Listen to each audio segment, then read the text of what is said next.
Matur nuwun atas sambutan dari Bapak Lurah sekaligus penyerahan wayang sebagai hampir dimulainya pagelaran wayang kulit pada malam hari ini. Memasuki acara penutup yaitu dimulainya pagelaran wayang kulit. Niki kadose sampun boten sabar nggih Bapak Ibu. Pancen Ki Yusuf menika idola wonten pundi-pundi nggih. Menika nek umure sami menika nggih kula purun kok sakjane.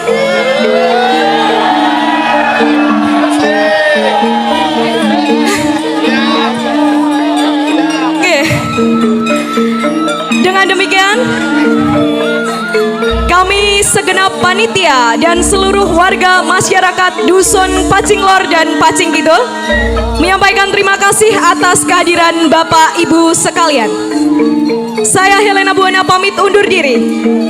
Dan kami persembahkan pagelaran wayang kulit bersih Dusun Pacing dengan lakon Wahyu Mane Imandoyo.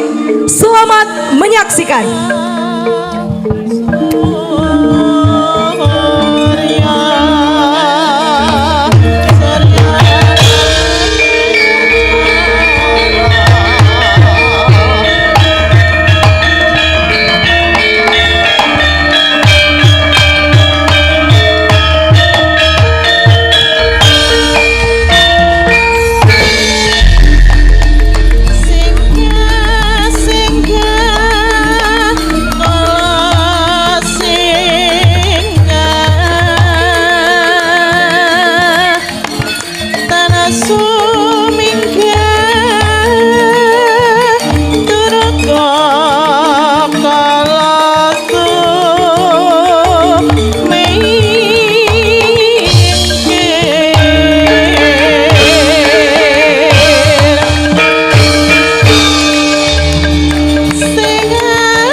purba risangamul pengat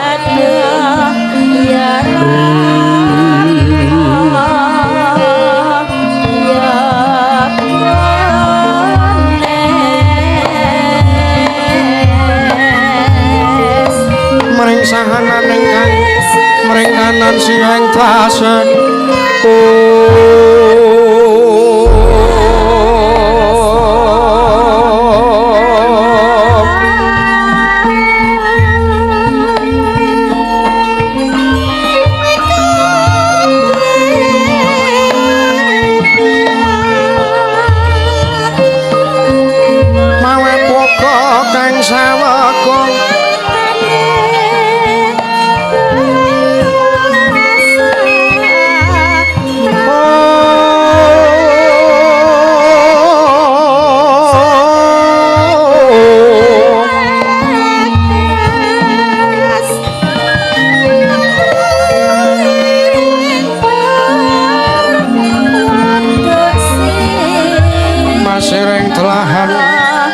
mangkanan namojo ngawang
Ilahi ngawik nam astu purama sidhem Om awik nam astu silat mriwang jagat karana sirang tandha kawisisaning bisana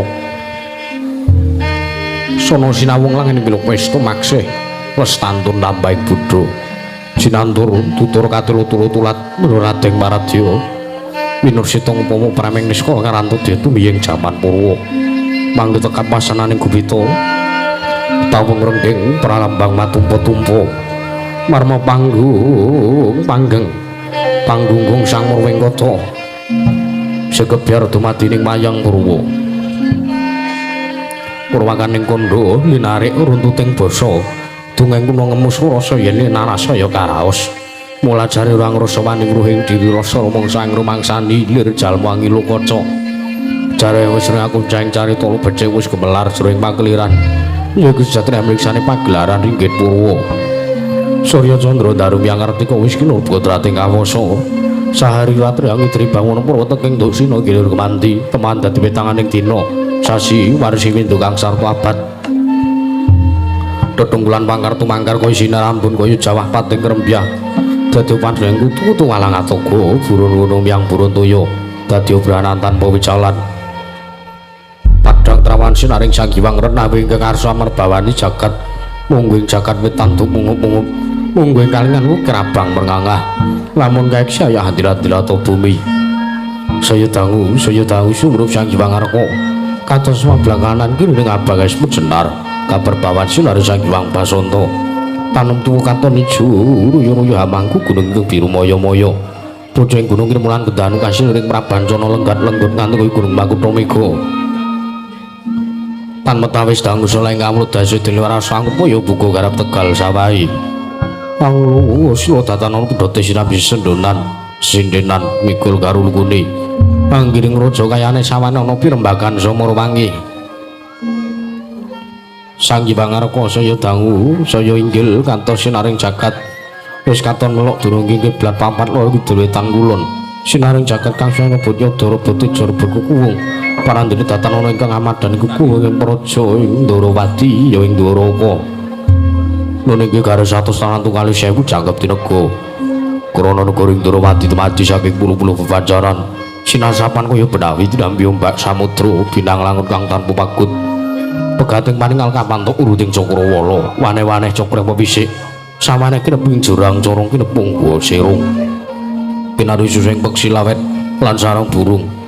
Wonten ugi pasisir antarsasana jembar kaya begaring pasir gumelaring garis pinggir. Tanem tuang rembuyung, royo-royo karang kitri, royo-royo ning lopo bumi subur wasiten mawur. Satengah tandur itu nandur kartu mangkara kaburyan dadi. Gurung-gurung bebanjang rangsang langit lenggak-lenggok lambai tuin mijil saking sendang-sendang mening tertani. Iline pinara-para mlayu dinampi waduk binentung-bentung. Kinarya hengileni sawah miyang pategalaning Nara Kesma. Munggal pangling tetani bebasan datan ana bumi sak cengkang kang selo. Sedaya tinanduran kang murah kapipandya Betari Sriang gelar pasabinan. Yayah Rukmi Sari kang pinangku Pratiwi. Pategalaning Gopala Wijeng kang nglembi godhongane ambyuk waya nganti kaya manglung-manglung wit-witane. Pulo kendem pulo kesimpar pulo gumantung sedotan kuciwa cinapi kukulan kang mameksa rasane diri. Ing-ing raja kuwi tepen sansaya ngrembaka lamun mangaglaring mangunan lamun manci sarep sur samya mulih marang kandange dewi-dewi. Datana carane kandhang kuwi nancing palang labet tebih saking tindak Durjana Cuti samya sayog saka Kaptyang Runusa bangsa tuwi negaring Ndrawati Ndoraka. Waraga ngimbangi gunung Anggur Somleh Lestari untuk purun rah tumrah sadya dadi guru-guru kaning lingkungan langkung-langkung lamun dadi naliti sampun samping sesanggeman seben saking tindak sansaya isinan saya Wada Wirada ananing wong mat sinamatan daya dirayan sawiji-wiji mapan sedating jejiban kang pinuji temahan mawujud manunggaling cipta rasa karsa ambabar karya kenging binasake negaring Ndrawati nalika semono lagi mancik marang jaman kencana. Panjang punjung pasir pawukir jinawi gembari pakar toto-toto raharja dasana guru kang gedhe bori padang jagate dhuwur kuset turut adu kuncarane toto kasusuring manca praja lah sinten wau ingkang asta pusaning wada adil negaring Ndrawati menanging den ucap dosa naman Sang Nata dosa 10 nama wis mestani jejuluk Sang Nata Prabu Sri Bathara Kresna ya Sang Padmanaba ya Sang Sri Narayana. Nuninggi Nalindra pepangkuning bumi kang anggungan jejekaken kautaman risa juga lenggah madaning dampar kecana ora mantra-mantra sipating Ubathara yayah dewaning katentreman miwah kabagyan Sang Hyang Bathara Suman ya Sang Hyang Bathara Wisnu binayang bayang sanggaring Purahapsara Hapsari kawis tunggal pepader sagung kang semu-semu yayah roping samudra daratan miwah datan kantun piswanipun Sang Hyang Wanung tetungguling praja. Negaring Ndrawati memang sanggen para kadang ingkang sampun ngagelam bergagaya yang mrayit inggih wuh. Miwadatan kantun pisanipun Sang Hyang para putra anggih menika warnane. Ingkang lenggah wonten sak mengripun wonten Ndrawati satring parang Garuda Sang Raden Samba Wisnubrata Yakusuma Kilatmaka. Satra bagus tanpa cacat dasar kasekten kasinungan kasekten duwe nalika semanten lenggah sinuwaka wonten ing Datulaya Praja Negaring Ndoraka. Tatan kantun ugi pisawanipun Rangganata Negaring Ndrawati kadang nata satring garba ruji Senopati Negaring Ndrawati anggih menika warnane satring garba ruji kasih Sang Raden Hari Setyaki ya Raden Tambak Yuda ya Raden Yudana ya Raden Wresniwira ya Raden Bima Kunting ya Raden Singamulanjaya. Sang Raden Hari Setyaki manggaraken pilenggahipun pati Negaring Ndrawati satring Widara Kandhang nenggih menika Warnanira Rekyana Patih Udawa ya Sang Kresnengkara kedadan nalika semanten para nayaka praja Negaring Ndrawati samya ganting pasisiran jejel riyel rapet pepet bibit prasasata tupan denggul datan pesela labet sakathing mara seba ing Jawi ambruta kenduru umbul-umbul keterangan danu yaih munti mangsa labu payung megar menti jamur barat ing wangsa rendheng tumbahing ngrangap kowe jatinganing mangsa katiga. Inggih menika warnane ingkang sopan. Nalindra Raju Tresna Sang Nata Prabu Setija Bumana Kasura. Ya Sang Prabu Bumantara nalika semanten katingal lidhem jinem datanana bane walang alisik. Parane datan wonten godhongan kumubasamirono datar mampah kapiyarsa mung swaraning pradonga mewah pangling maranggana. Sigra amurwane pangandikan datung mangling sing pandika Sang Nata Prabu Sri Bathara Kresna ingkang dereng kababaring lisan.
Mas muropeng langit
Sritinon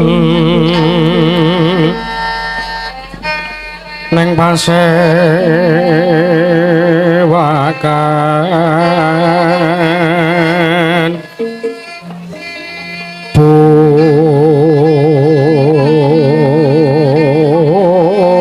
busana maneka warna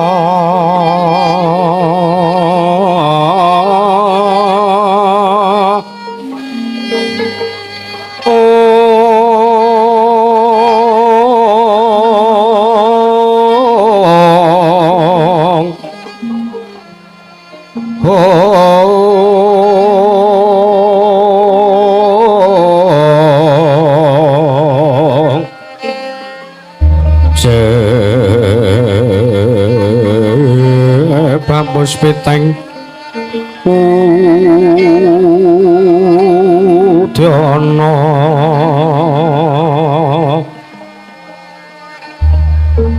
Miang Pancrah Sarwarama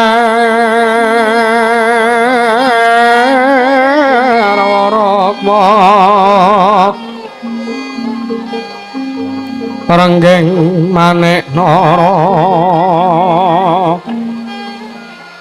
Narawata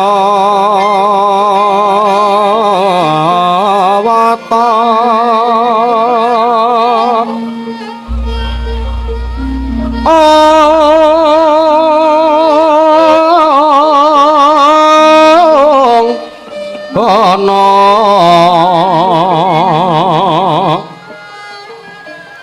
Obro Prabanyo kang sumerat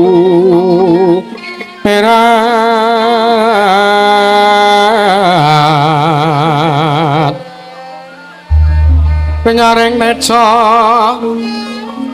lelewaran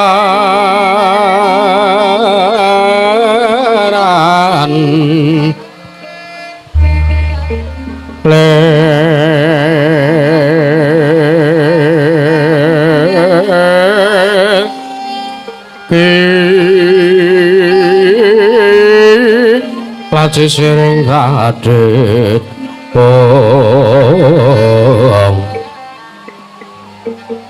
Wembo kekondo mrek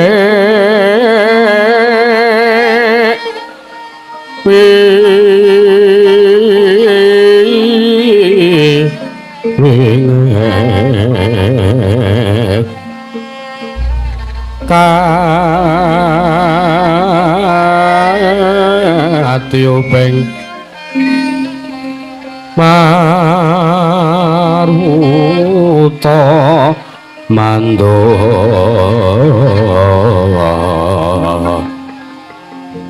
wong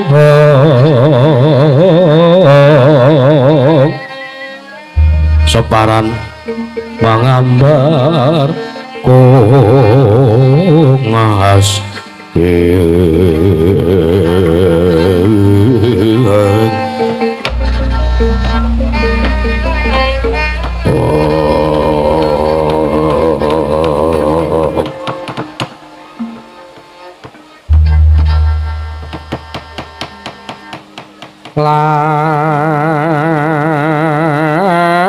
lamun sira angge guru kaki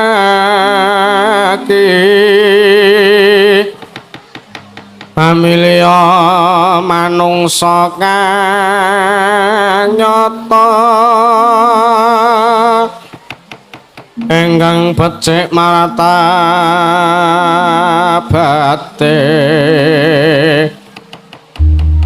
sarta kawruhing hukum kang ibadah lan ngirangi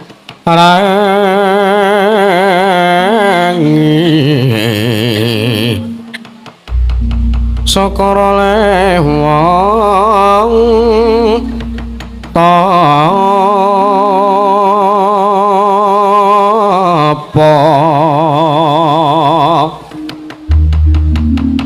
ingkang was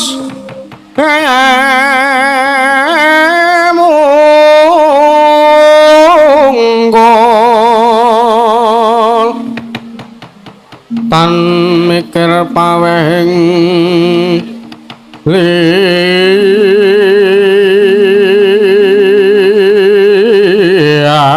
liyan iku pantes Guranana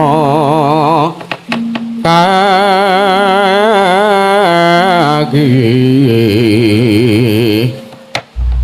sartane kawruhana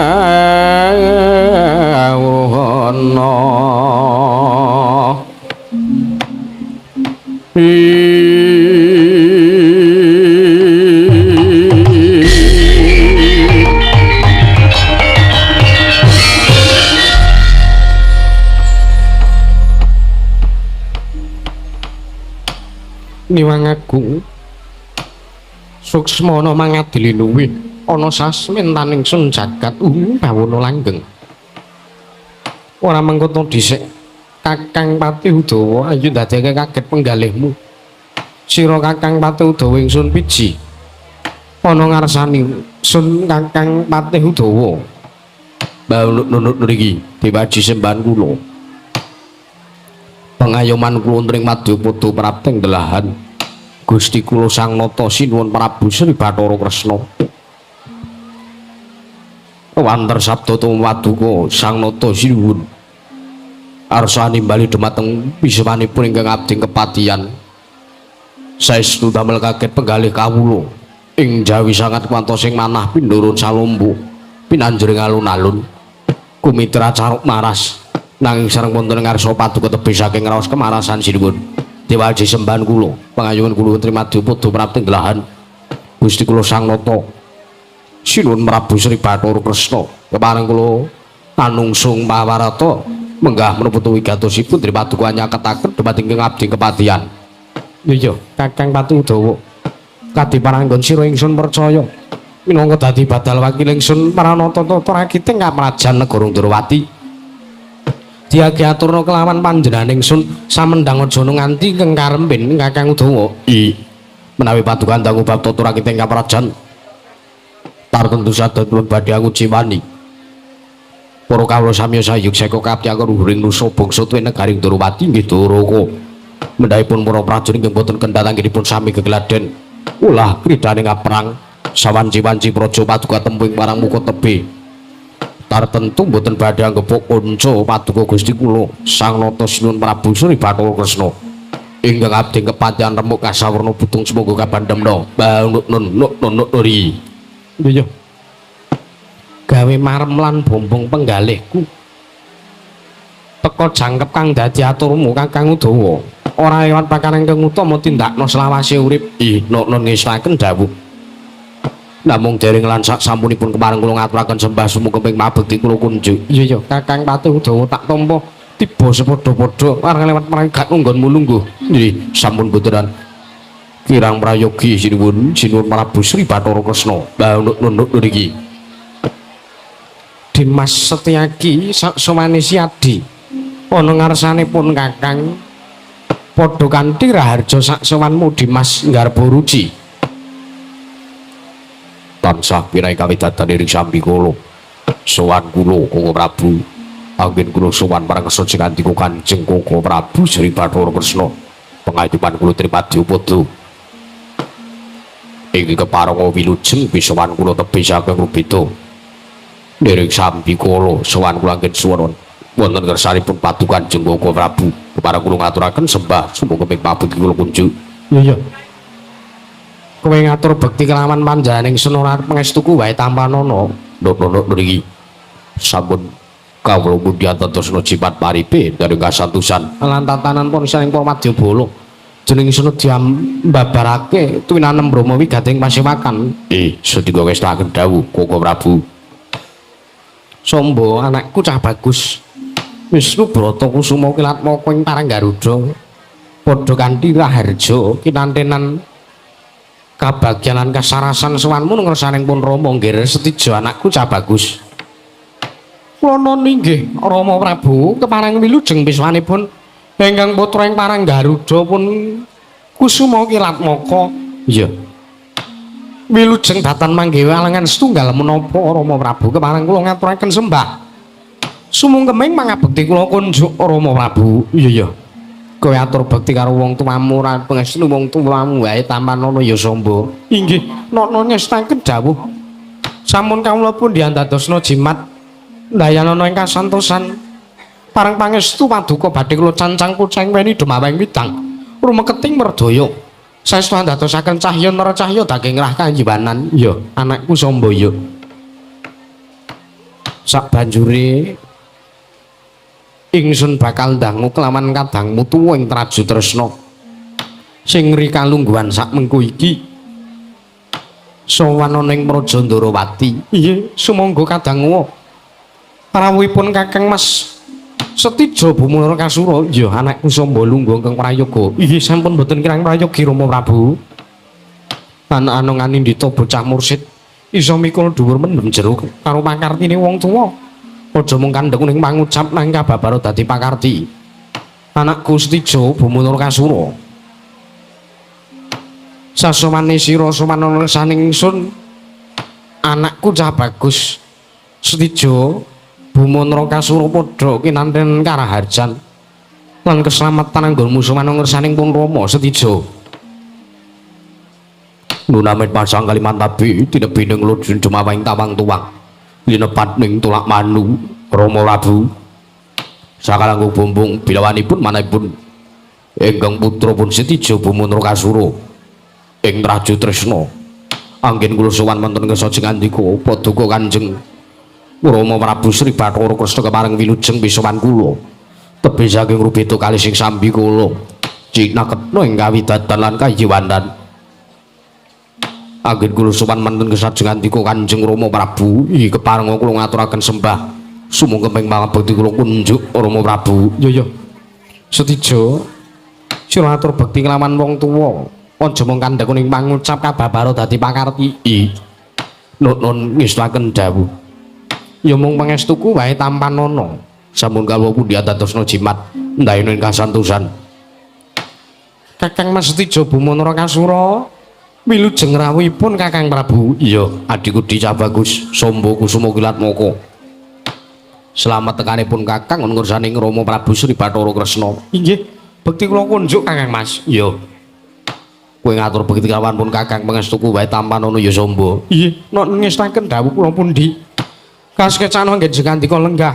Ya kaya wis ora kurang kepenak. Angger Setija wilujeng rawuhipun. Paman Setyaki wilujeng bekti kula kunjuk kula tampi dawuh sami-sami.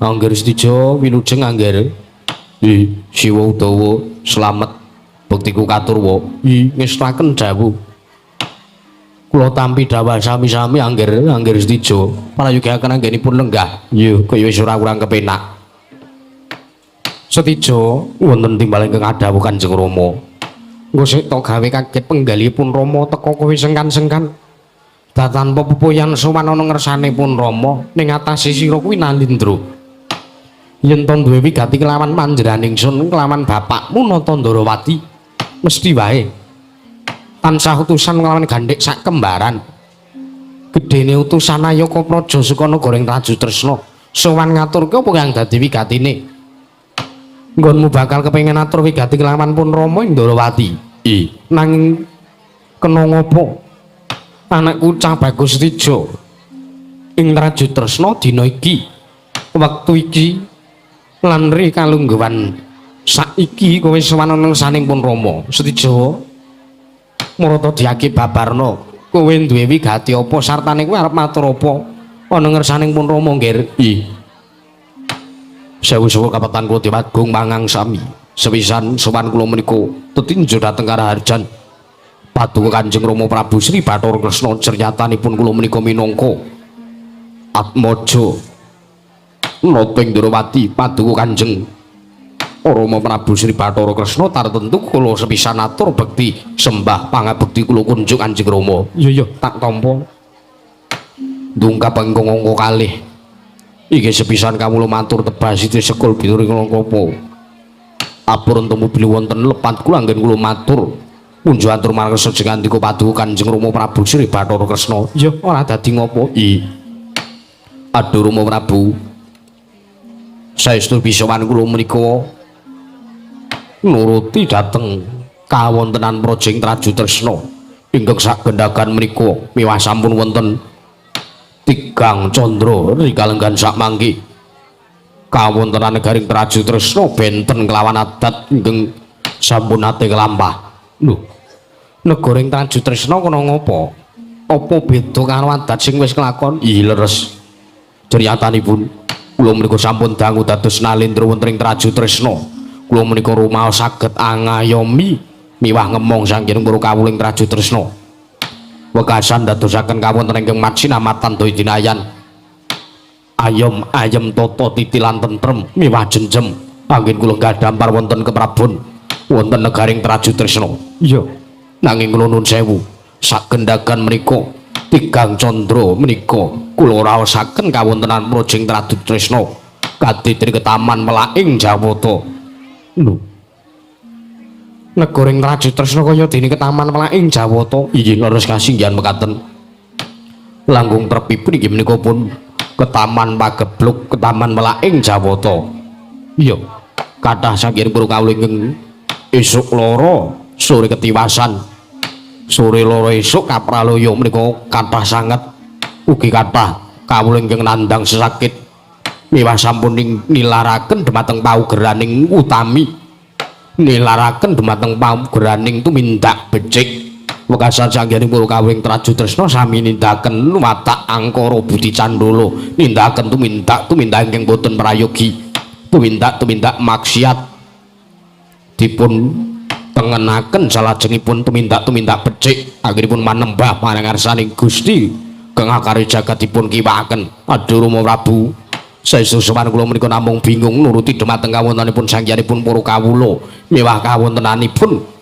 Projeng Raju Tresna ingkang kados mekaten menika kula bingung kedah kados pundi Rama Prabu wektu ing atasipun kula ugi sampun ngrawuhaken brawana winasih sewu sugata miyang para nimpuna kinarya nambak rangkaning praja wonten ugi gagar wigartan antuk karya mila kula sampun bingung kula sampun bebasanipun mboten gadhahi paraos menapa malih mboten gadhahi pangarep-arep pengajeng-ajeng punapa malih mila kula sowan wonten kesajengandika kula nuwun badhe nyuwun pintasraya kados pundi anggenipun badhe nambak rekaning praja wonten Projeng Raju Tresna menika Kanjeng Rama Prabu Sri Bathara Kresna Anjrenggang Puspita rum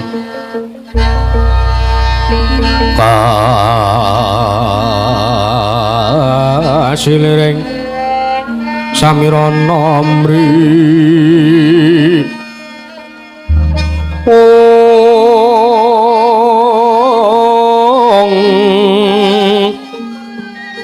sekar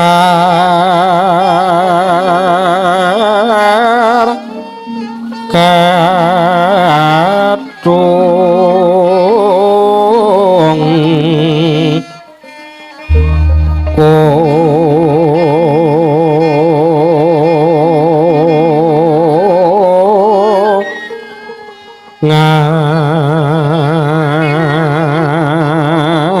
skandanya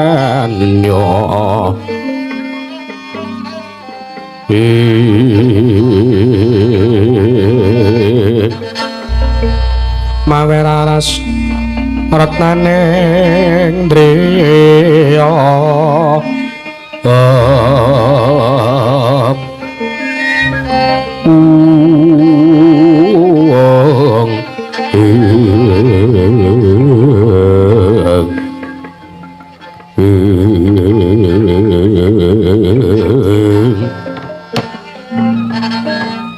jagat masaning Bathara ayah Bathara jagat Setijo wonten belengking ngadawu kaget bareng aku nampa aturmu kang ngandhake yen to negoring Raja Tresna ketaman pagebluk inggih leres kasihan mekaten Setijo wonten dawuh mangertiya yen to lumrahe Nalendra kuwi kudu isa ngayomi sagung para kawula dasih iki sepisan kang dadi sabab lan jalaran apa to sebabe dene negaramu ketaman pagebluk sing dititi priksa luwih dhisik lan sing paling dhisik ora liya ya mung kejaba Nalendrane titi priksan kahananmu nggonmu ngayomi kawula sak praja kepiye apa kira-kira wis trep lan wis pantes apa ana kaluputan ya kaluputanmu tumrap kawula lan kaluputanmu tumrap negara iya jernyatane nuwun sewu nadyan to kowe iki derajating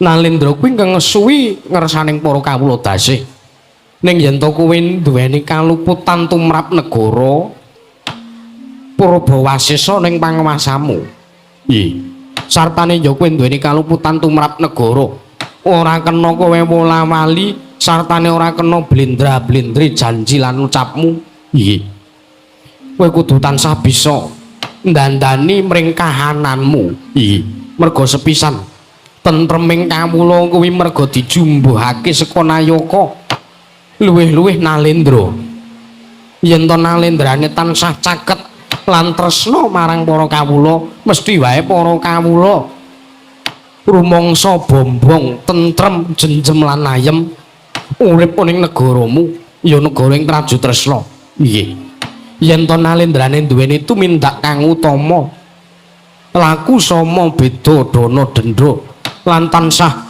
caket marang kawulane nresnani marang siji lan sijine nresnani marang kabeh kawula lan ora mbedak-mbedake antarane kawula cilik lan derajate apa wae mekasan kang mono nimbulke rasa kapercayaning para kawula sartane tresnane para kawula marang kowe minangka jejere Nalendra iya sepisan Nalendra kudu netepi watak ing kesatriyan nadyan to wis duweni derajat Nalendra nanging duweni watak satriya satriya kuwi ora bakal mundur saka gegana ora bakal uwal saka pangrerempa yen to dheweke rumangsa kebutan duweni tanggung jawab mring kawula dasih nggih nanging yen to dadi ratu wae kok wola-wali ora ngurusi ora ngayomi lan sartane ora ngesuwi marang sagung kawula dasih tan murunga mengko mung bakal nimbulke rasa memungsuhan sing wusanane lan tembe murine negara bakal antuk ketaman melaing Jawata ya bakale ketaman pagebluk waduh menawi mekaten menika kula wau sedaya menika kula namung dipun sababaken saking pakartinipun ingkang putrapun Setijo anggenipun dereng saged ngayomi lan momong sanggening para kawula sak projeng Praja Tresna ya mbok menawa pancen mangkono ya kabeh kuwi mono gumantung kalawan apa sing wis mbok lakoni yen to kowe nglakoni iki tembungmu nglakoni iki ning mbok sing mbok lakoni kasunyatane kuwi beda kelawan iki sing wis mbok aturke mesti ya bakal nimbulke rasa sing cubriya kelawan kowe minangka Nalendra. Iya. Lajeng badhe kados pundi?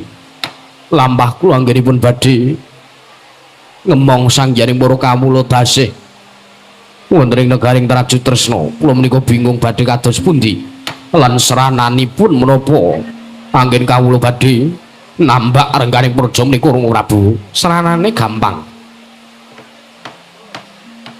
Mung ana 3 perkara sing kudu mbok tindakake.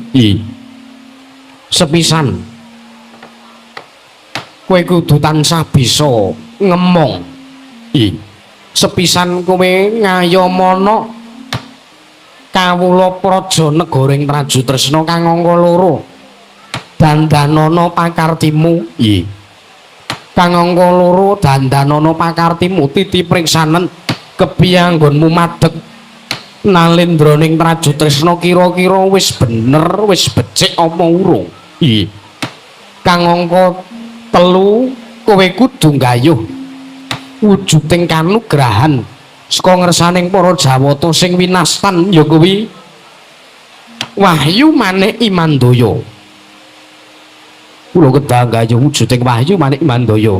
Ya pancen kaya mangkono, mergo pancen Wahyu Manik Imandaya ki mau bakal mujudke katentreman lan kabagyan nggone para kawula tansah nengenake iman lan morale anggone nyaket lan manembah ana ngersaning dat kamurwing dat ana ngersaning Gusti kang karya luka. Sendika ngestakaken dawuh. Lajeng wonten pundi anggen kula badhe ngupadi wujuding kanugrahan kang winastan Wahyu Manik Imandaya mriku. Ora sasuwe-suwe kowe budhal ana ing pertapan Guwa Karinawa, pertapane Sang Begawan Sukmaningrat. Wonten pertapan Guwa Karinawa. Iya. Wonten ngersanipun Sang Tapa Begawan Sukmaningrat. Iya, pintanen wujuding Wahyu Manik Imandaya. Sawise kuwi sira bakal nampa katentremaning praja ana ing negara Trajutresna nggih anak Gusti Jawa.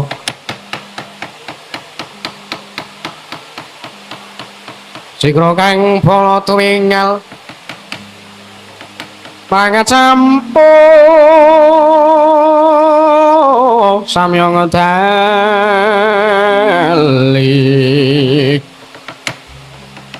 ler tacet wilateng kota danya manggung mangun sang nitim benjang sang aji ladi nyong ngedali wuwus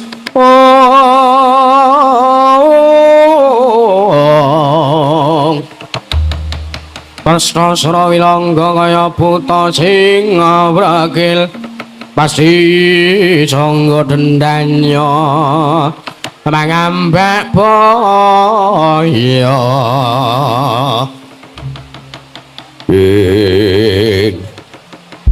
menawi katen kula badhe tata-tata nyuwun pamit samapta gati saweging diri sowan wonten pertapan Guwa Karinawa sowan wonten ngesanipun Sang Begawan Sukmaningrat. Yo sing ati-ati sowang-sowangan dumrahayu slamet pangestune wong tuamu mbayani kelawan budalmu. Nyuwun pamit madal pasilan Rama Prabu. Thank you.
mungkur sang ngalindra ing raju tresna Sang Prabu Stijo Bumundra Kasura nalika semanten mulatna Tandrawati eling-eling Nalendra Wasis Waskita ing esti kasinungan dewaning katentreman Sang Hyang Bathara Sumanangit Jawantah mulat lampahipun ingkang putra Stijo Bumundra Kasura sinambi mesem mangertosi kawontenan menapa ingkang badhe tumanduk ngersanipun ingkang putra ing sapanggih saya mingset saya adoh saya tebih pekasan nical wonten penyawanganipun Tandrawati lampahipun Sang Prabu Stijo Bumundra Kasura wau kedadak pihak ing sangjaring para kawula negaring Ndrawati manatelakaken bilih wonten dayah bilih wonten tamu agung yang nedya minggah wonten ing Stinggil Laturata kedadak nalika semanten inggih menika Tamarnanira pujangga negaring Astina utusan saking negaring Astina inggih menika Tamarnanira Sang Tapa Bawandurna ngabiyantara minggah peper pindha sata metarangan mangono mau dasmarani driya wikancana daya piyak jaluk dalan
alun tata tapsilanira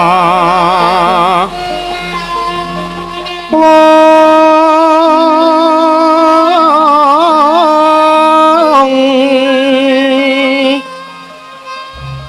ngecamaken nastanira kalih nastanira kalih pisan ngandika magawya pranta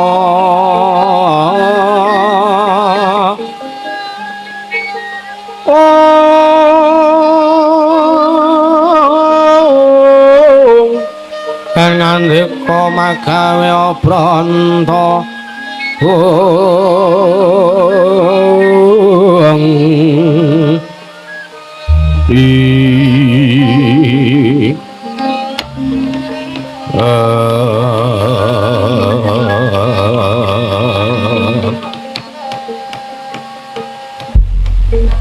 pun mangki pupur Bandurna damel kaget manahipun ingkang putra pun Sri Bathara Kresna dene kalenggan sak menika paduka pupur Bandurna rawuh wonten ing Projing Darawati Bapa Durna Sestu kula nedya nungsung pamarta menggah punapa ingkang dados wigatosipun dening Paduka Bapa Bandara Rawa wonten ing mriki Bapa. Oh lole lole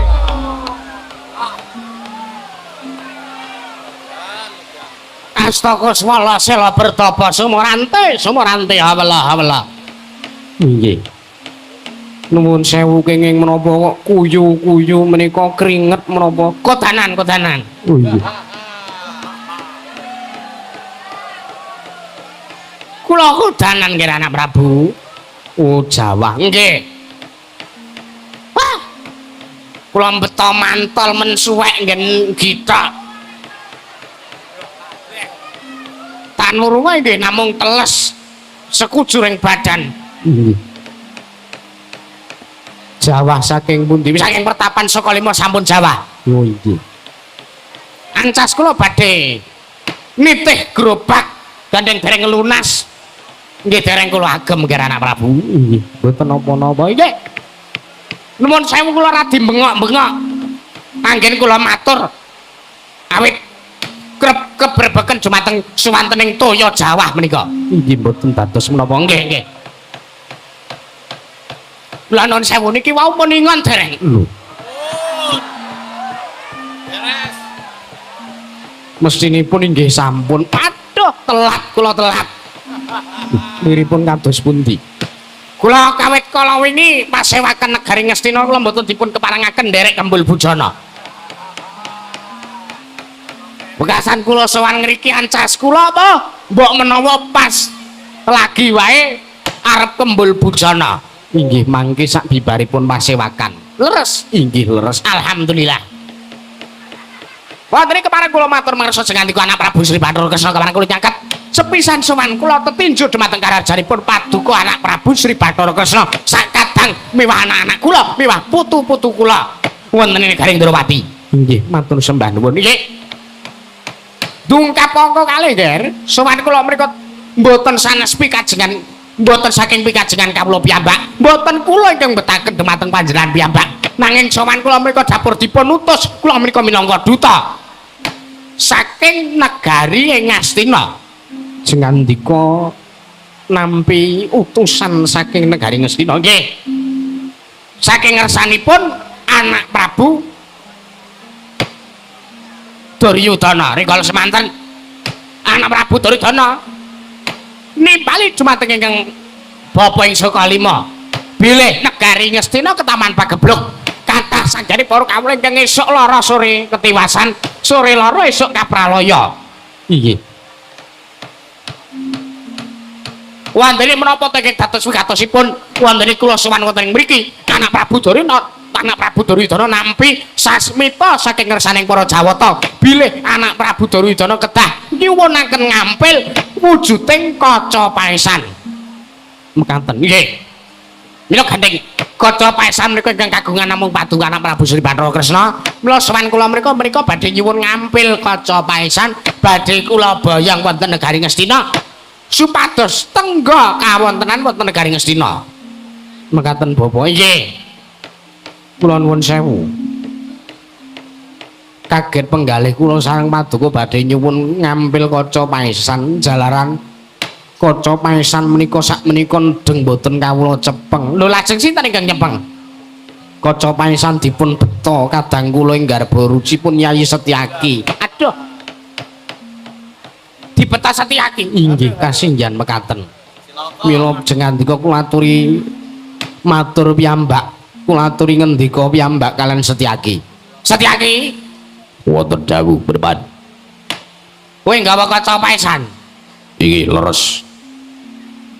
Tak silih entuk ora? Pun sewu napa dikeparengke aku maju ana kersaning Koko Prabu Kresna. Maju Setyaki. Setyaki tinunggul katanira karawa kang tuwandang. Setyane kok karawanira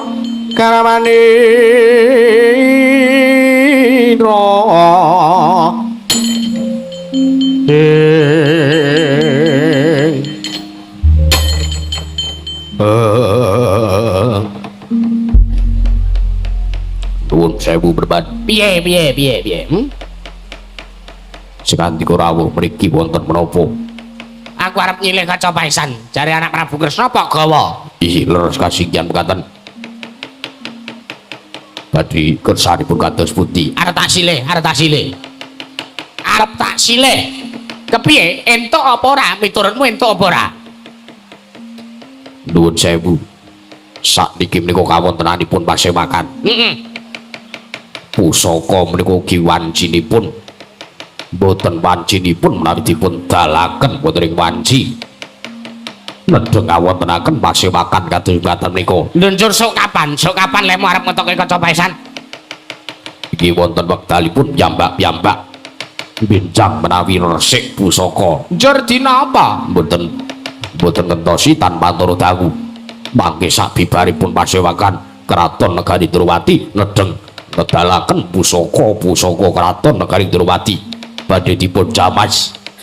Tuli samangke nembe kula saged masrahaken wujuding kaca paisan. Mboten kersa jengatipun Sang Pinandhita. Wo ngono. Nggih.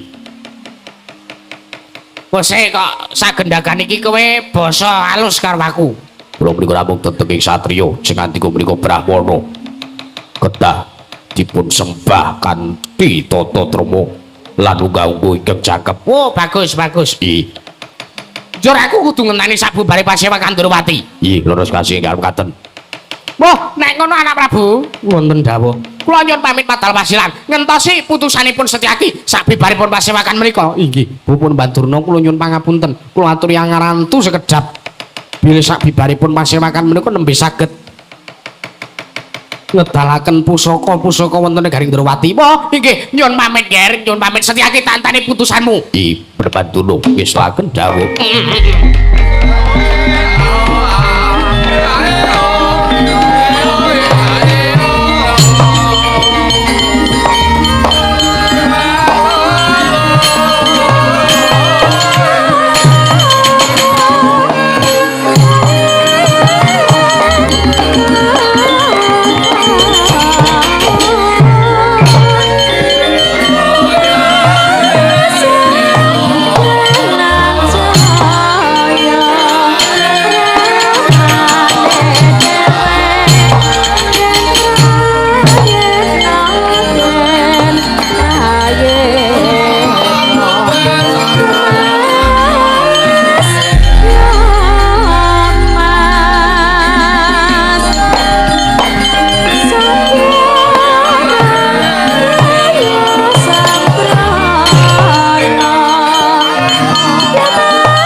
Setyaki Wonten dawuh. kowe tanpa tak omongi sadurunge kok tanggap karo karepku. Lho. Kula niki peka. Kuwi apa? Mangertosi kawontenan. Wong kula yo jane basa Arodurna niku mau ngethok-ethok. Ya bagus. Nggih. Kula kodrate Setyaki ki sengit karo Durna. Ya apik iki. Kakang Udawa. Kakang Patih Udawa. Kakang Udawa. Kakang Patih Udawa. Setyaki Wonten dawuh. dijawel Kakang Udawa kuwi. Madang, ayo. Wong kok senengane digugah ngger madang kok lecek-ceket. Wonten dawuh senyun. Kembul bujana. Ora Nggih lha pripun? tantanan barisaning para Wadyabala Ndarawati mbok menawa bapa penemban Durna kae mengko arep gawe rusak ing Praja Ndrawati. Lho kok ngaten? Wis to, wis manut kelawan panjenengan ingsun. Oh nggih. Ngestaken dawuh nyun pamit madal pasilan. Ayo derekno kaku. Kembul bujana sakwise aku kundur daton. Alhamdulillah. Napa sing didhahar napa? Sop dudu. Napa iwak sapi? Ya pancen kuwi. Oh nggih. Barang sakniki besar. Aduh, kula niku mengawan golek warung sate kok ora ana sing buka. Barang besar kok warung sate buka ya ora ana. Lah nggih. Tewas semangat kula. Wis ora usah suwe-suwe budal kang padha sibuk. Jenenge ingsun nedha kundur ngedaton. Ih, non ngestelaken dawuh kepareng nyuwun pamit madal masilan sinuwun. Purwa Gandri Paragilan. Arsa sang nata kundur kedaton sruk saking dampar kecana kirapit gambaran gading kandharaken sangyan kurban jadi manggu ketanggung. Joko maloro-loro ingkang samya ngampil pajaring keprabur kawisilan saking mandur tindanya Sang Sri Naranata. Lamun katon saking Mandrawa gumebyar candra kadya Sang Hyang Surya.